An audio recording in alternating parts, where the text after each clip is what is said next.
Salam sejahtera Malaysia, Denyut Nadi. Suara rakyat terus bergema di channel ini. Heboh satu hari ini, Perdana Menteri menghadap agung pada hari ini. Heboh satu planet bumi Malaysia hari ini.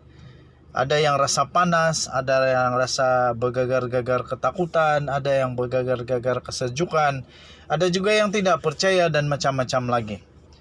Heboh semualah. Yang mau pun heboh, yang tidak mau pun heboh.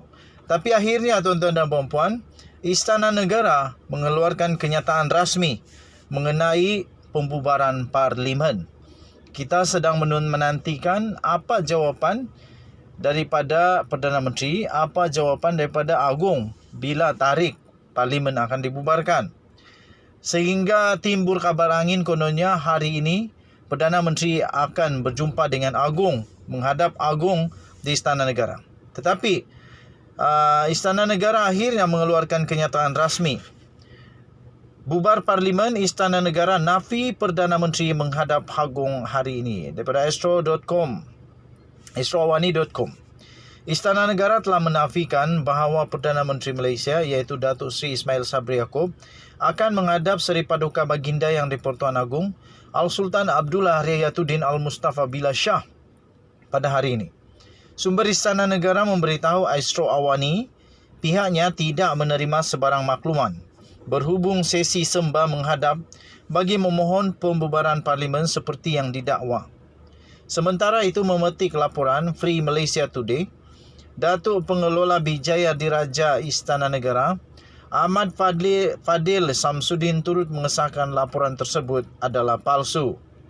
Tegas Ahmad Fadil, Al-Sultan Abdullah ketika ini masih berada di Singapura.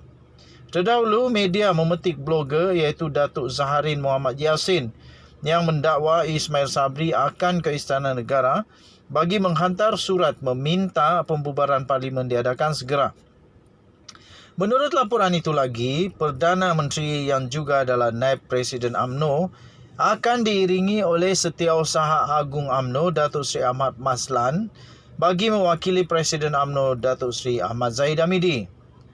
Tuan-tuan dan puan-puan yang dihormati sekalian, pada Jumaat yang lalu, Mesyuarat Majlis Kerja Tertinggi MKT UMNO mencapai ketetapan bahawa pembubaran Parlimen perlu dilakukan dalam masa terdekat bagi membolehkan pilihan raya umum ke-15 diadakan pada tahun ini. Ahmad Maslan berkata berdasarkan keputusan itu, Perdana Menteri akan mempersembahkan tarikh pembubaran kepada Seri Paduka Baginda Yang di-Pertuan Agong selaras dengan Perkara 40/1 Perlembagaan Persekutuan. Okey, jadi dengan itu tuan-tuan dan puan-puan yang dihormati sekalian, tidak perlu risau, tidak perlu takut bagi yang takut bubar Parlimen dan tidak perlu terlalu gembira bagi yang mengharap supaya Agung cepat-cepat bubarkan Parlimen kerana semua ini adalah palsu. Tidak ada sesi menghadap daripada Perdana Menteri pada hari ini. Tetapi pada masa terdekat kita pun belum pasti. Tapi selalu Malaysia ini memang Malaysia terkenal dengan politik kabar angin yang menjadi kenyataan. Bermula dengan kabar angin, akhirnya jadi kenyataan. Itulah keadaan politik di Malaysia yang tidak boleh dinafikan. Sentiasa bermula dengan kabar angin. Kabar angin. Last angin betul-betul bertiup. Last betul-betul menjadi kenyataan. Denyut Nadi, suara rakyat terus bergema di channel ini. Jangan lupa tekan butang subscribe, like dan share. Kita jumpa lagi. Bye-bye. Salam sejahtera Malaysia. Denyut Nadi, suara rakyat terus bergema di channel ini. Perdana Menteri menghadap Seri Paduka Baginda Yang di-Pertuan Agong untuk pembubaran Parlimen. Tidak lama lagi. Tidak lama lagi. Tapi bila? Saya fikir benda ni belum mutamat lagi betul. Memanglah memang UMNO mahu, tapi Perdana Menteri masih boleh buat U-turn. Inilah susah dia, pening kepala jugalah. Sebab dalam UMNO, Presiden dan Perdana Menteri berbeza. Itulah memang bikin bingung juga. Sebab Perdana Menteri lain, Presiden lain. Jadi keputusan Perdana Menteri bukan keputusan Presiden. Keputusan Presiden bukan keputusan Perdana Menteri. Jadi bikin pening kepala lah. Okey, Perdana Menteri seperti di dalam pengumuman daripada Ahmad Mazlan, mereka kata Perdana Menteri akan pergi menghadap Seri Paduka Baginda Yang di-Pertuan Agong untuk menasihati Yang di-Pertuan Agong supaya pilihan raya dapat diadakan. Tetapi sebenarnya tuan-tuan dan puan-puan, di dalam sinarharian.com, Perdana Menteri menghadap Agong atas nasihat Jemaah Menteri, bukan atas nasihat UMNO. Begitu baru betul. Atas jemaah atas nasihat Jemaah Menteri dan bukan nasihat UMNO. Memang ada sedikit kepelikan terjadi sekarang lah. Sebab kenapa pelik? Sebab sekarang ini bukan kerajaan majoriti. Sekarang ini kerajaan campuran yang bukan majoriti lah. Ismail Sabri Yaakob, Perdana Menteri kita, hanya mempunyai 38 kerusi parlimen saja untuk menjadi Perdana Menteri. Manakala Najib Razak tolak 1 kerana dia sekarang dalam penjara sudah. Anda tahu apa sudah berlaku sekarang dengan Najib Razak? Sudah senyap. Dia punya kelayakan untuk jadi ahli parlimen pun sudah tidak tahu apa sekarang ceritalah. Okey. Jadi yang nasihati Perdana Menteri untuk datang menghadap Seri Paduka Baginda Yang di-Pertuan Agong adalah Jemaah Menteri dan bukan UMNO. Yang sekarang ini kelihatannya fikiran kampung saya ni, yang sekarang ni kita nampak dia pergi menghadap Seri Paduka Baginda Yang di-Pertuan Agong bukan atas nasihat Jemaah Menteri, tetapi atas desakan daripada UMNO. Jangan pula lepas ini jadi tren. Jadi tren yang akan menjadi ikutan. Ingat, akan jadi case study. Akan jadi apa? Case study. Akan jadi jadi ikutan. Dan selepas ini nanti kejadian benda yang sama berlaku. Nanti lepas ini bukan Jemaah Menteri yang nasihat kepada Perdana Menteri, tetapi parti pula yang pergi nasihat Perdana Menteri. Rosak sistem kita nanti.